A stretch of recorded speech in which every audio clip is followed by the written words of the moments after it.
sudah Tuhan ya.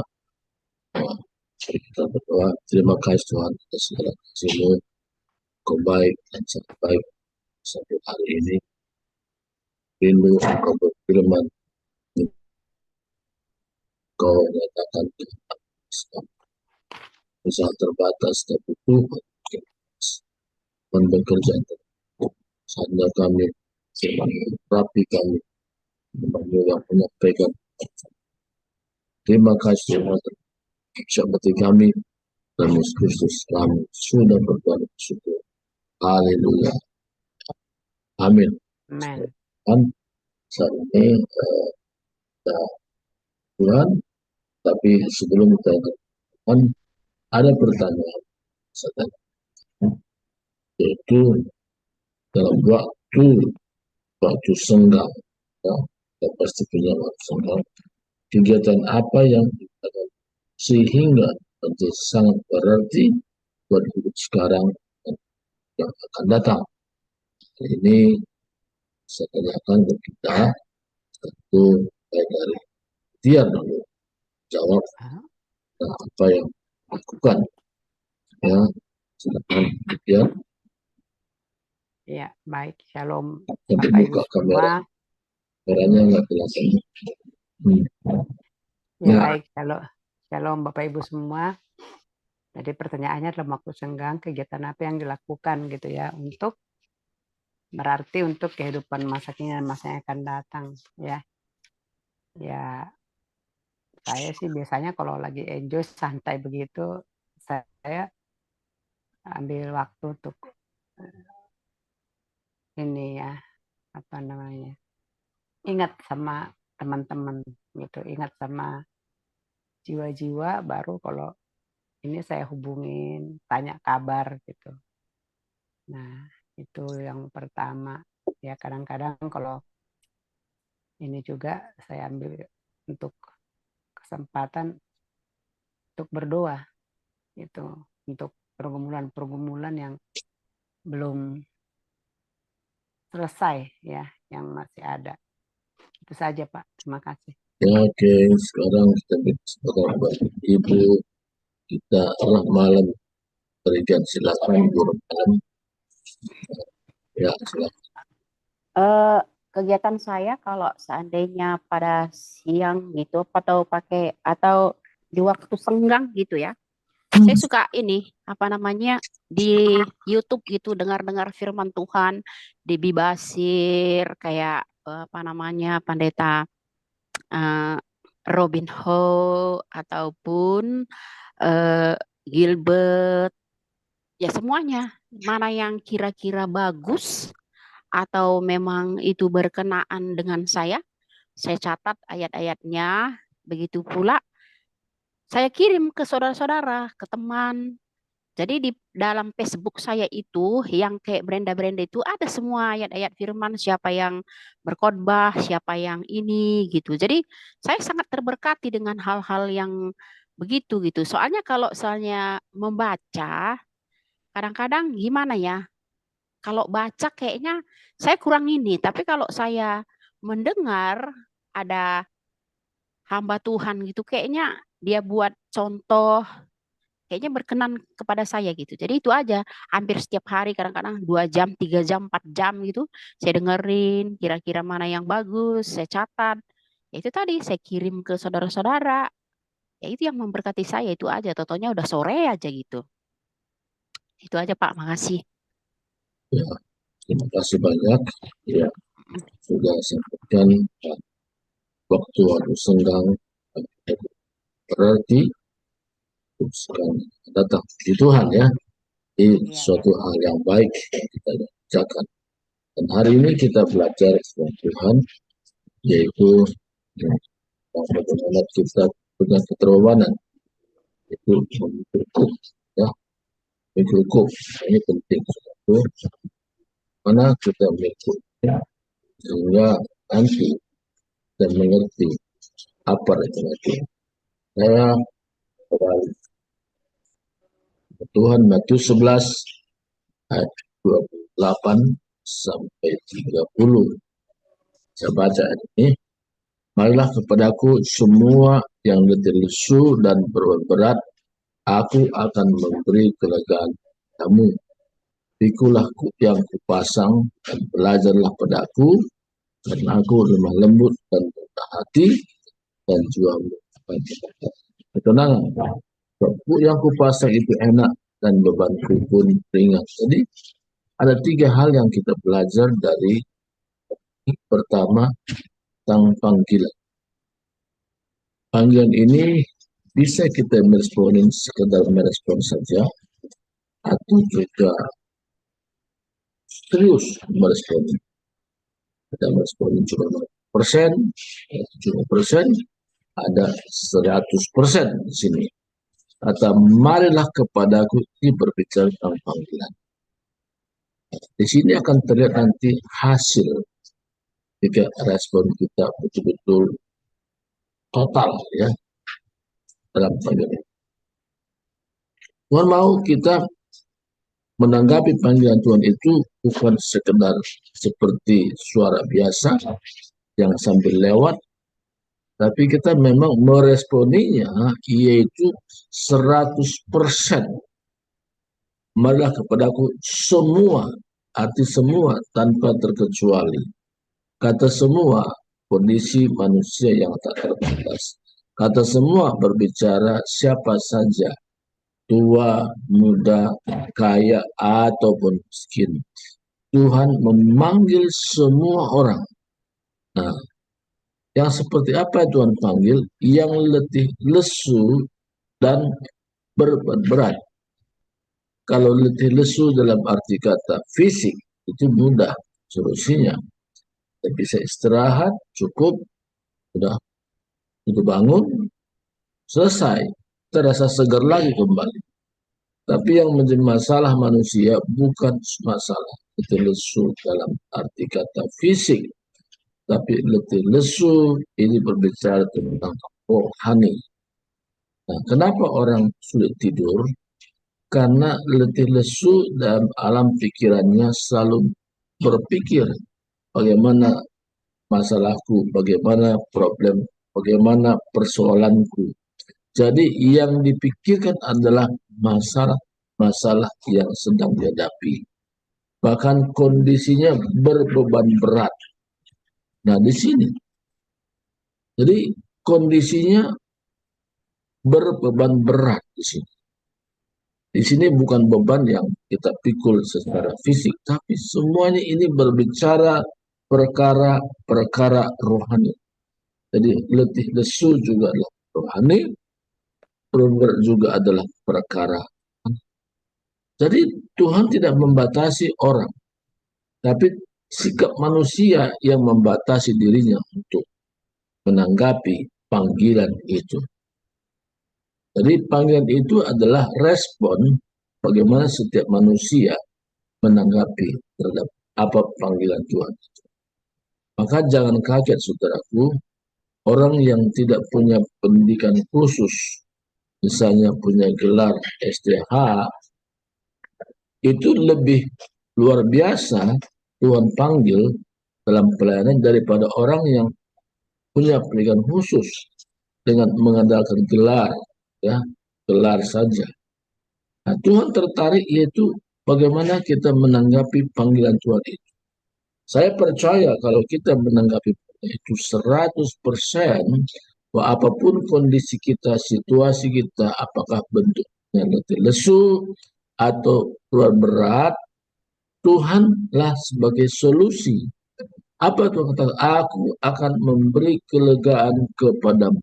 Jadi setiap masalah manusia, apapun persoalannya, kalau datang kepada Tuhan dengan sungguh-sungguh, Tuhan akan beri kelegaan. Dalam bahasa Inggris kata kelegaan ini, I'll give you a rest.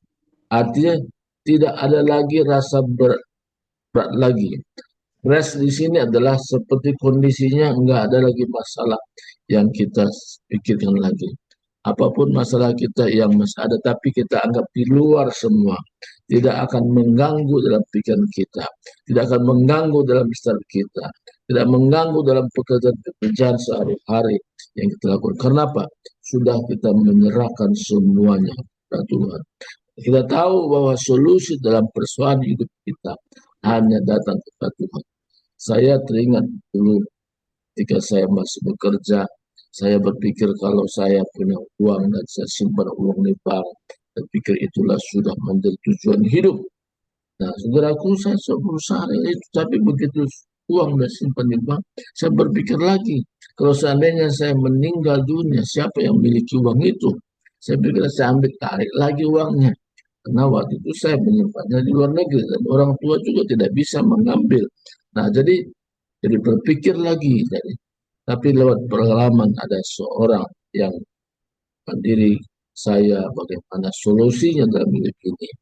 Dan dia katakan, apapun masalah itu, selalu engkau hadapi. Kalau engkau datang dengan sungguh-sungguh pada Yesus Kristus menjadi penyelesai masalah itu. Dia layani saya secara pribadi. Dia arahkan saya secara pribadi. Akhirnya saya mendapat satu kesimpulan. Tidak ada persoalan yang tidak bisa selesaikan kalau sungguh-sungguh datang kepada Yesus. Nah, ini sangat penting. Nah, mulai saat itu saya menyadari tidak ada persoalan yang Tuhan tidak bisa selesaikan.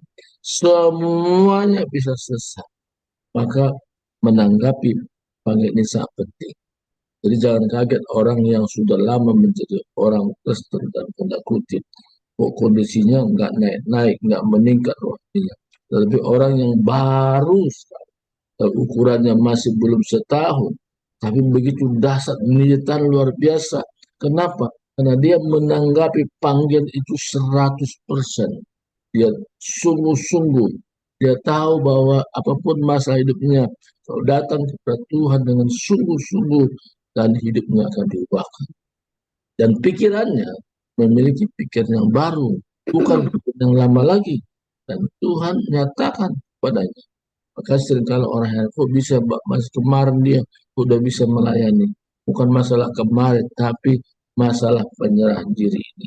Dia menanggapi panggilan Tuhan dan sungguh-sungguh. Nah, ini yang paling penting. Jangan kaget juga di dalam just the problem ini. Ada orang masih baru udah bisa melayani dengan sungguh-sungguh. Yang diceritakan bukan pengetahuan, tapi yang diceritakan adalah bagaimana pengalaman hidupnya bersama Tuhan. Bagaimana diubahkan oleh Tuhan. Bagaimana Tuhan memberikan kekuatan, memberikan semangat. Bahkan Tuhan memberikan satu bentuk pewahyuan. Dan apapun dikatakannya itu oleh karena dia dapat dari Tuhan dan ceritakan dan dia juga mau praktekkan dengan sungguh-sungguh. Nah, kondisi itu membuat kita berbeda dengan orang lain hanya sekedar tanda kutip Kristen. Nah, karena kehidupan kita ini bukan soal agama, tapi tentang fellowship. Bagaimana kita membangun fellowship, bagaimana membangun persekutuan. Yang kedua sini, pikulah yang kupasang dan belajar. Rupanya tidak cukup hanya panggilan, tapi Tuhan mau juga kita ada penyerahan diri secara total, yaitu pikullah ku yang kupasang. Artinya sejak kita menanggapi panggilan 100%, Tuhan mau hidup kita berarti dalam dunia ini. Hidup kita bukan sekadar hanya menikmati berkat-berkat Tuhan, tapi kita punya tanggung jawab. Tuhan mau supaya kita belajar lagi sehingga apa yang kita sampaikan itu, karena itu yang kita alami. Apa yang kita alami kita sampaikan, kita ceritakan kepada orang lain bagaimana perubahan kita alami sendiri. Pikulah yang kupasang. Artinya kita belajar dengan Tuhan. Tuhan katakan karena aku lemah lembut dan rendah hati. Tuhan mau bahwa kondisi rohani kita bukan kondisi seperti dulu sebelum kita mengenal Yesus. Tapi Tuhan mau bahwa kondisi rohani kita ada satu peningkatan secara rohani. Kita memiliki hati seperti Yesus. Bukan hanya sebenarnya berikanku hati. Tapi memang kita alami sendiri karena Yesus lemah lembut dan rendah hati. Dan kita pun memiliki sikap seperti itu. Kita memiliki hati seperti Yesus, yaitu lemah lembut dan rendah hati. Inilah modal kita untuk melayani. bukan soal kekayaan, bukan apa yang kita punya, tapi soal sikap hati kita, yaitu lemah lembut dan rendah hati. Jadi kedua sifat ini adalah sifat yang Tuhan tonjolkan untuk kita belajar. Belajarlah kepadaku, karena kunya adalah kunya Yesus berbicara di sini. Jadi kita belajar, dan bagi kita tidak ada berhenti untuk belajar, tapi terus kita belajar dan belajar dan belajar dan belajar. Nah, kenapa? Kalau kita belajar dengan Tuhan, Tuhan memberikan kita nilai-nilai peningkatan secara rohani. Nah, jadi kalau kita mengalami peningkatan itu, maka kita layak menjadi pelayan Tuhan, layak menjadi hamba Tuhan. Kita menjadi hamba Tuhan yang dahsyat dan luar biasa, karena perubahan nilai hidup kita sudah berpindah dari kehidupan lama kepada kehidupan baru. Kita sudah pindahkan dari kegelapan kepada terang Tuhan yang ajaib. Dan kita mengalami sendiri, yang kita ceritakan bukan pengalaman orang lain, tapi pengalaman pribadi kita sendiri bagi untuk bahkan karena kita mau belajar pada Yesus, karena memiliki sikap lemah lembut, sikap rendah hati, dan jiwamu akan mendapat ketenangan. Di sini tidak bicara roh, tapi jiwamu akan mendapat ketenangan. Bukankah itu menjadi kebutuhan setiap orang, yaitu jiwa kita akan mendapatkan ketenangan. Saudaraku, jangan kaget kalau ada orang yang secara finansial cukup semua, serba ada, bukannya toko saja, tapi kehidupannya serba ada. Secara jasmani tidak ada kekurangannya, tapi belum tentu dia mendapatkan jiwa, yaitu ketenangan tadi. Jadi ini menjadi tujuan kita, bagaimana kita juga mengubah orang lain supaya mendapatkan jiwa ketenangan. Tapi sebelum kita sampai ke orang lain, kita sendiri mengalami, sehingga kesaksian kita, kesaksian yang orisinil, kesaksian yang sungguh-sungguh nyata, karena kita sampaikan yaitu pengalaman hidup kita, dan di mana kita belajar kepada Tuhan, kita memiliki sikap yang lemah, lembut dan hati, dan kita memiliki jiwa, kita adalah mendapatkan ketenangan. Kata ketenangan di sini bukan berarti tidak ada masalah. Kata ketenangan di sini bukan tidak ada problem, tapi kita bisa mengatasi semua itu. Masalah problem yang kita hadapi itu ada di bawah telapak kaki kita. Kita bisa berkata kepada masalah, aku tidak memikirkan masalah. Aku hanya mengerungkan bagaimana Tuhan jauh lebih besar daripada masalahku. Jadi persoalanku itu hanya biasa-biasa. Tapi Yesusku luar biasa, mampu mengatasi segala masalah. Karena kekuatannya aku andalkan, bukan kekuatan diriku lagi, tapi kekuatan bersama dengan Tuhan. Jadi unity, ada kesatuan. Sekarang ini karena katakan aku beri kepada Bapa, tapi aku memberikan kepadamu Roh penolong, yaitu Roh Kudus yang tinggal senantiasa. Jadi bukan keluar masuk. Ya, Tuhan mau supaya kita memiliki hal ini, kita mengerti, kita paham. Waktu kita berdoa dan kita betul-betul berdoa, ada mendapat ketenangan. Karena ungkapan mulut kita itu bukan ukuran, tapi sikap hati kita mengarah Tuhan ini menentukan.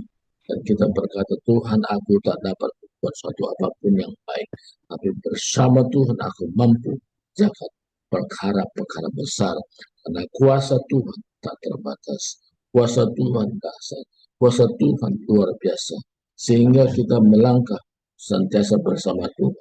Kita tidak pernah merasa seorang diri, tapi kita selalu bersama dengan Tuhan. Kondisi situasi apapun yang kita sedang hadapi, di mana Tuhan berjanji, aku sekali-sekali tidak pernah meninggalkan. Aku sekali-sekali tidak akan membiarkan, tapi aku memberikan solusi, memberikan jalan keluar dalam setiap masalah yang sedang kau hadapi. Jadi pertama tadi kita meresponi panggilan itu dengan sungguh-sungguh, bukan hanya sekedar panggilan, tapi kita hargai betul-betul panggilan Tuhan itu luar biasa pada kita. Masuk kepada fase penyerahan diri. Kita menyerahkan diri total. Inilah hidupku Tuhan. Tanpa Tuhan aku tetap baik. Kami bersama Tuhan. Jadi penyerahan diri kepada Tuhan menentukan bagaimana kita akan dipakai oleh Tuhan dengan dasar. Dalam situasi keadaan yang sekarang ini, kadang-kadang orang bilang gak menentu. Kita bersama Tuhan, kita bisa lewati semua itu, apakah berupa online dan dulu, kita bisa lewati semua karena kemampuan Tuhan tak terbatas bekerja di dalam jiwa kita.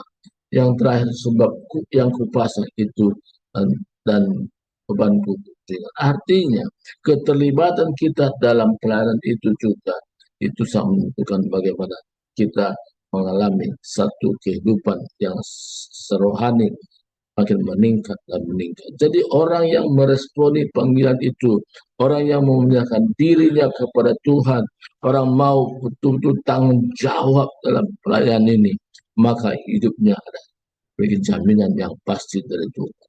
Jaminan Tuhan itu bukan hanya sekedar lahiriah, tapi jaminan itu adalah Tuhan katakan, aku akan memberikan kemampuan, kesanggupan dalam setiap keadaan situasi yang kau sedang hadapi. Bahkan aku bisa memberikan engkau menjadi saksi karena engkau ceritakan bagaimana aku bersama dengan engkau setiap saat, setiap keadaan yang sedang kau alami.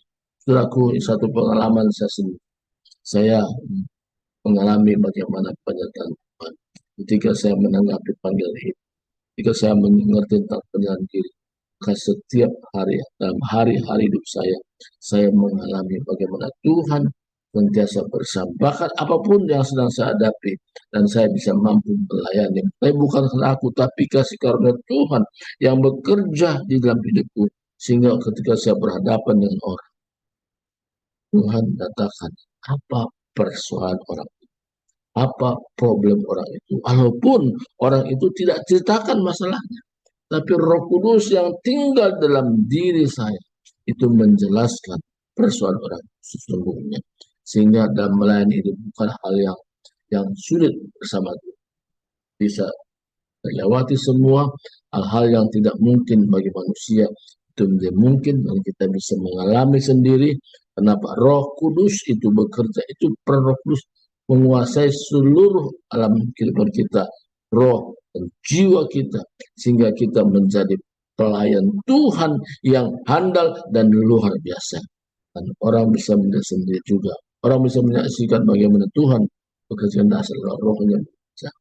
Jika kita melayani orang yang susah, dan orang itu akan diubahkan sehingga dia terlepas dari kesusahannya. Ketika orang punya beban berat, kita pun melayani orang sehingga terlepas dari beban berat. Kenapa? Karena kuasa Tuhan dasar luar biasa. Nah, kita bisa melayani dengan berbagai keadaan situasi orang-orang yang sedang hadapi. Dan ini semua oleh karena tadi mulai karena panggilan, penyerahan diri dan tanggung jawab di dalam pekerjaan Tuhan. Ketika Tuhan berikan kita tanggung jawab, walaupun itu hal sederhana seperti hari ini, karena kami sebagai pengurus punya tanggung jawab, saudaraku. Ketika ada orang tidak bisa melayani, kami menyerahkan diri Tuhan, kami tetap ambil bagian. Jadi kami sebagai pengurus di dalam the power of love ini, ketika ada orang mungkin waktunya terbentur dengan yang lain, tidak bisa melayani, kami terus punya beban ambil alih tanggung jawab di mana orang lain tidak bisa kerjakan. Tapi kami bisa mampu mengerjakan itu bukan karena kami, tapi Roh Kudus bekerja pada kami sehingga kemampuan kesanggupan itu terjadi dan Tuhan nyatakan dari hari ke hari. Pada banyak hal yang saya bisa saksikan bagaimana Tuhan bekerja, tapi karena waktu kita terbatas dan mungkin secara pribadi kita bisa juga konseling, bisa tanya jawab dan sebagainya. Jadi pada pagi ini saya batasi seperti ini. Pertama, yaitu tentang panggilan. Kedua, penyerahan diri. Ketiga, tanggung jawab kita dalam pekerjaan Tuhan. Itu juga menentukan ke depan bagaimana Tuhan memakai kita dengan dasar. Terima kasih. Inilah Tuhan hari ini sampaikan. Mari kita berdoa. Terima kasih Tuhan. Hari ini kami sudah mendengarkan firman. Kami rindu Tuhan di mana kami punya penyerahan diri total dalam panggilan Tuhan. Bahkan kami ingin bertanggung jawab sepenuhnya apa yang Tuhan beri bagi kami. Karena kami rindu Tuhan dalam hidup sementara ini. Bukan sekedar menikmati hidup, tapi kami mengerti tujuan Tuhan atas hidup kami. Terima kasih Tuhan. Sehingga kami menjadi dasar dan luar biasa. Dimanapun Tuhan panggil kami, apapun bentuk pekerjaan, kami akan percaya kuasa Tuhan membuat kami sanggup melakukan perkara-perkara besar. Terima kasih Tuhan, ini ada seluruh kami. Dalam nama Yesus Kristus, kami sudah berdoa dan bersyukur pada pagi ini. Haleluya. Amin. Silakan kembali pada Tiar, host. Iya, baik.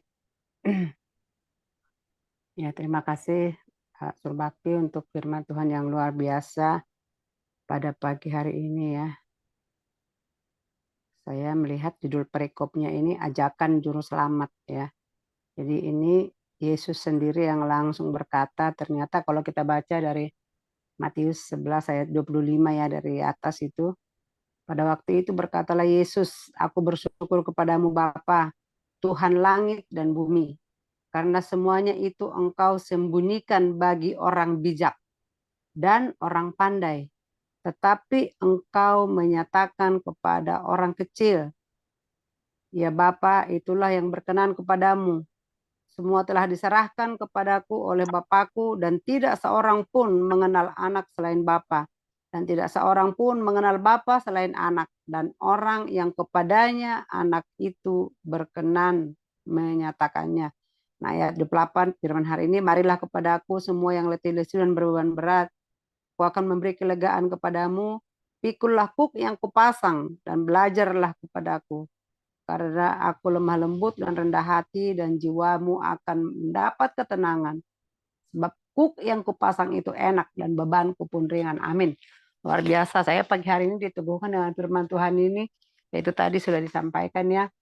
Jadi ini firman Tuhan ini Yesus sendiri yang bicara. Itu dikatakan pengertian itu disembunyikan bagi orang pintar dan bijak, orang pandai, tapi diberikan kepada orang kecil. Ya, ya, itu luar biasa menurut saya. Artinya apa?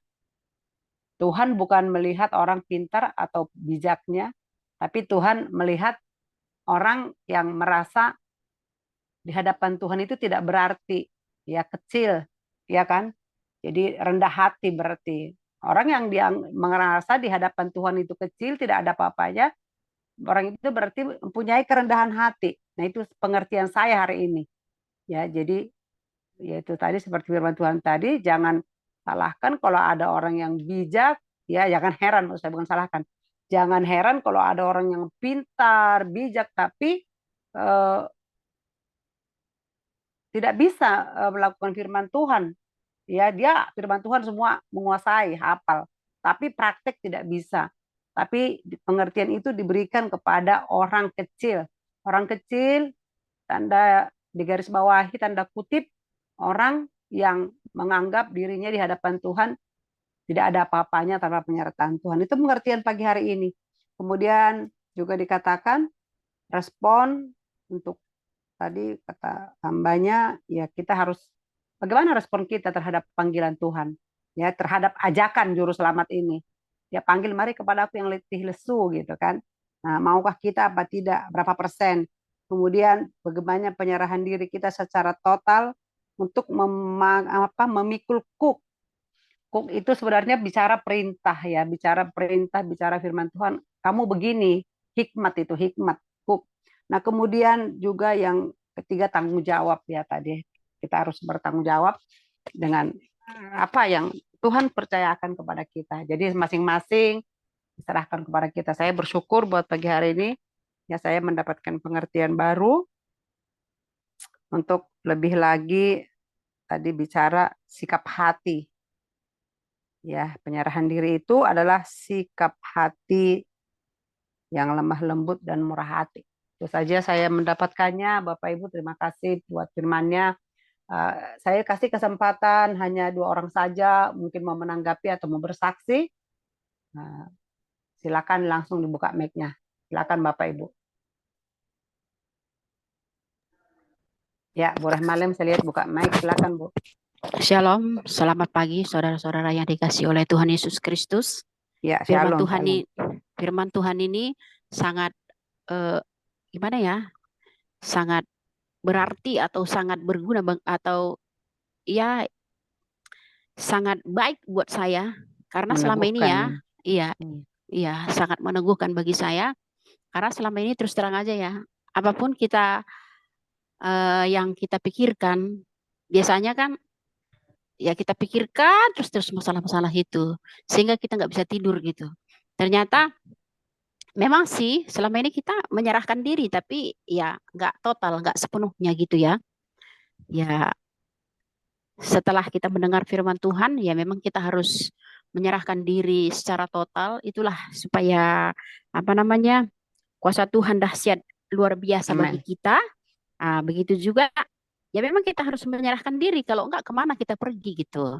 Kita jalan satu-satunya memang harus menyerahkan diri kepada Tuhan, dan saya juga Amen. akan menyaksikan cinta kasih Tuhan memang luar biasa di kehidupan kami ya. Terus terang aja masalah demi masalah selalu ada. Saya kadang-kadang berpikir ya, kok masalah itu banyak gitu, tapi itulah ya, mungkin Tuhan ingin berbicara atau Tuhan mungkin memakai kami sebagai alatnya. Tuhan mungkin membentuk kami sesuai dengan apa yang Tuhan inginkan.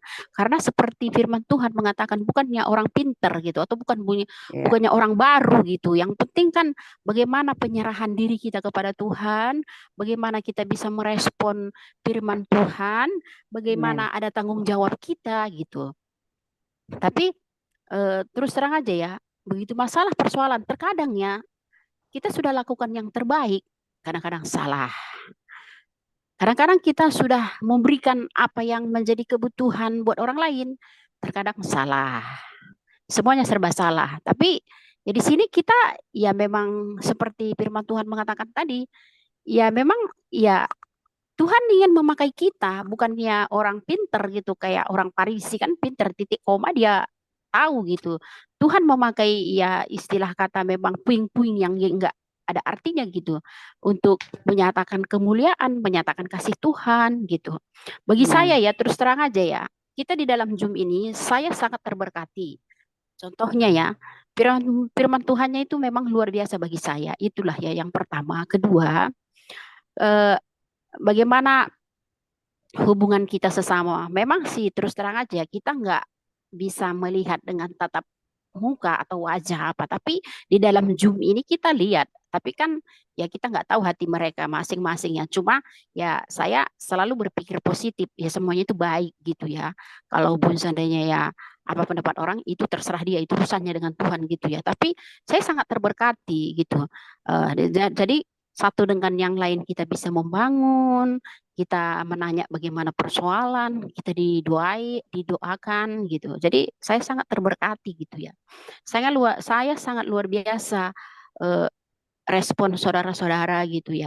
Biarpun saya orang baru, bagi saya tidak saya orang baru, bagi saya tidak orang baru. Karena pikiran saya kita di dalam Tuhan ini nggak ada orang baru, nggak ada orang lama. Bagaimana kita benar-benar meresponi firman Tuhan itu?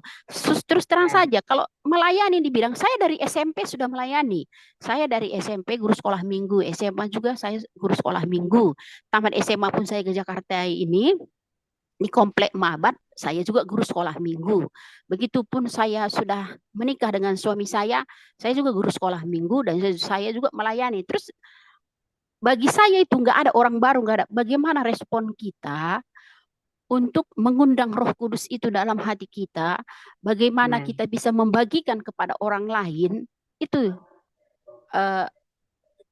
itulah maksud saya yang ada dalam hati saya gitu. Jadi kemanapun saya pergi ya, ataupun Zoom yang lain, saya nggak pernah saya merasa orang baru gitu. Saya selalu terberkati. Oh ini ya, berarti ini ya, kekurangan saya ini ya. Oh berarti saya harus merubah diri saya.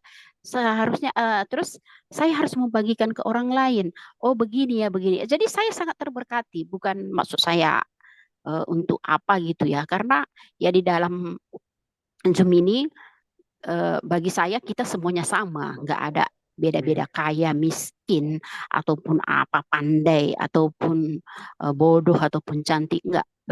Bagi saya itu bagaimana kita penyerahan diri. Kita tahu bahwa hari-hari ini hari-hari jahat. Kita tidak tahu apa yang terjadi besok lusa gitu. Tetapi saya sangat terberkati dan saya sangat bersyukur, itu aja. Terima kasih atas kesaksiannya. Terima kasih. Amin. Ya, baik, makasih Bu Romalem. Ya, berkati ya, semangat terus dalam Tuhan. Intinya kita dimanapun kita berada, kita fokus kepada Tuhan, fokus kepada firman. Jangan lihat kiri kanan, muka belakang, tapi apa kata Tuhan ya. Itu ya, saya tangkap. Terima kasih Bu, semangat terus melayani Tuhan. Oke, ada lagi satu orang lagi Bapak Ibu.